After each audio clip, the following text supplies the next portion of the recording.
is his main signature style, and it's called the halftime style. Now, the halftime style sounds like this.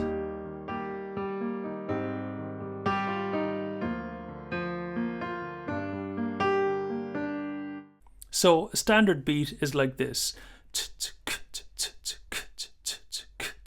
But in the halftime beat, the snare or backbeat happens half as often, like this.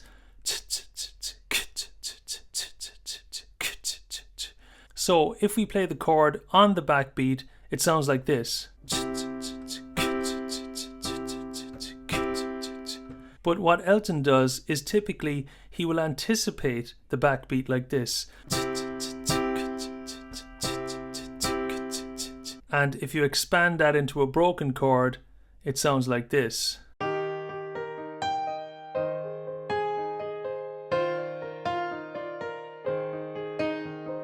And this is the essence of the halftime style. Probably my favorite part of his, and that's the piano on Jealous Guy by John Lennon.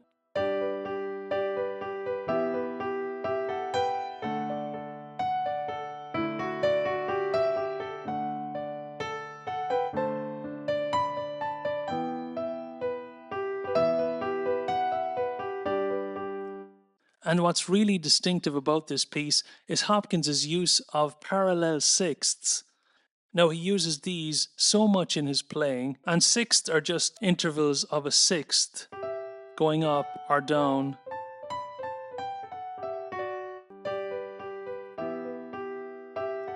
Now, here are the sixths. And the sixths are really bright because they have so much space between them. They're not muddy like chords would be. And they really ring out nicely, and he can play them effortlessly. So it's obvious he has practiced his scales and he has these things in his fingers from all his classical training. That little sequence is also involving sixths. But he adds an extra note underneath from the scale.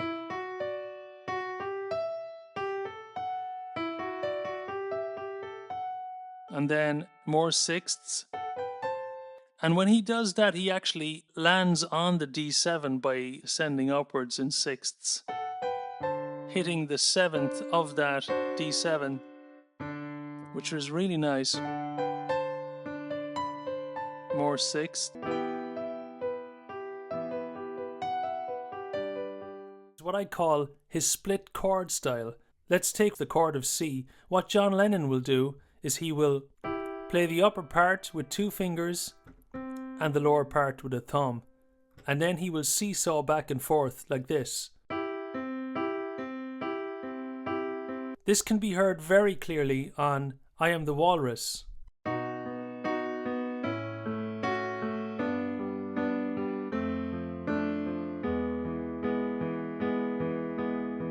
In Real Love, it's very obvious as well.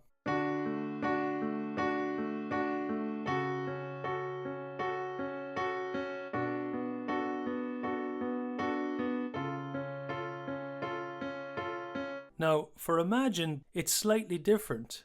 And the reason is, there is an upper ghostly D, making it a C add 9 for this tune. It makes it so it's virtually impossible to do it with one hand like this.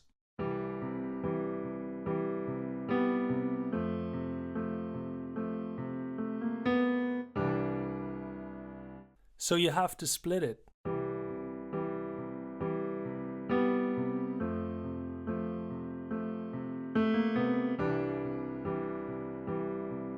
As the tune progresses, he does use the split chord with just one hand like this.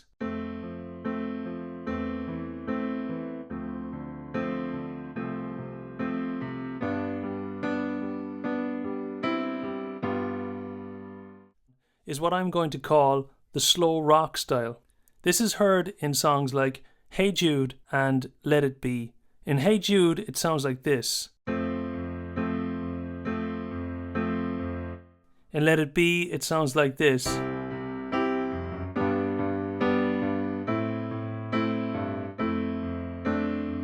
But the basic idea is always the same.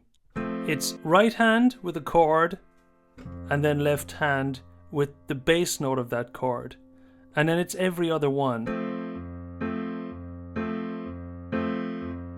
Now, the only difference is on the very first note, both come together like this. Both bass and right hand come together like this. And then after that, you've got the bass and then right hand, bass, right hand. For the count of 1 and 2 and 3 and 4 and. So it's like this. 1 and 2 and 3 and 4 and.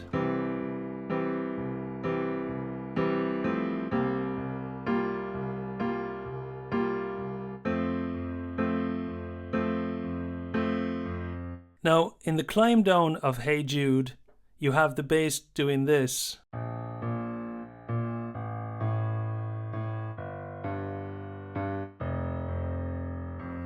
So you play the lower bass note and then you hold it while you play the upper one, and then climbing down. But the right hand is pretty much the same.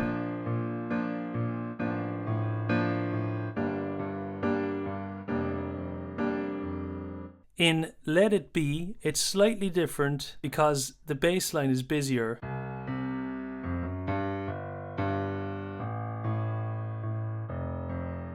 It's more of an octave bass line. We're starting with the lower part of the bass and moving to a higher bass note.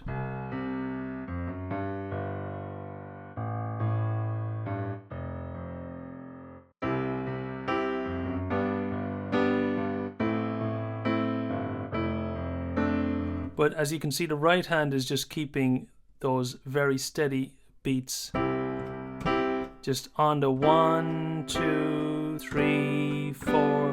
1, 2, 3, 4. Piano Man has a fantastic intro, as do so many of Billy Joel's songs. It goes like this.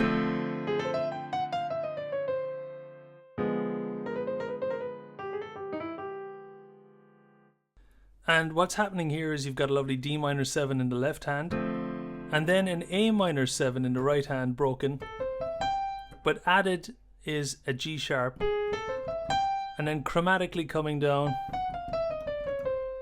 and then a little bit of blues.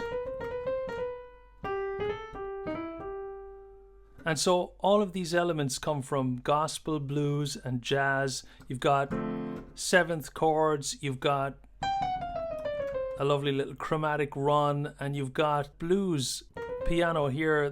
This kind of comes from Ray Charles. Ray Charles would have been one of his big heroes. If you're doing this style, make sure you slide from the black note to the white note. It's easier and it's more in keeping with the style. The chords are pretty specific for this song. It's important to get them right. There are a lot of inversions in there. So you've got C, G with B bass, F with A bass, C with G bass, F, C with E bass, and then D7 to G7. Next one we're going to look at is Bohemian Rhapsody, and this piano intro is so iconic.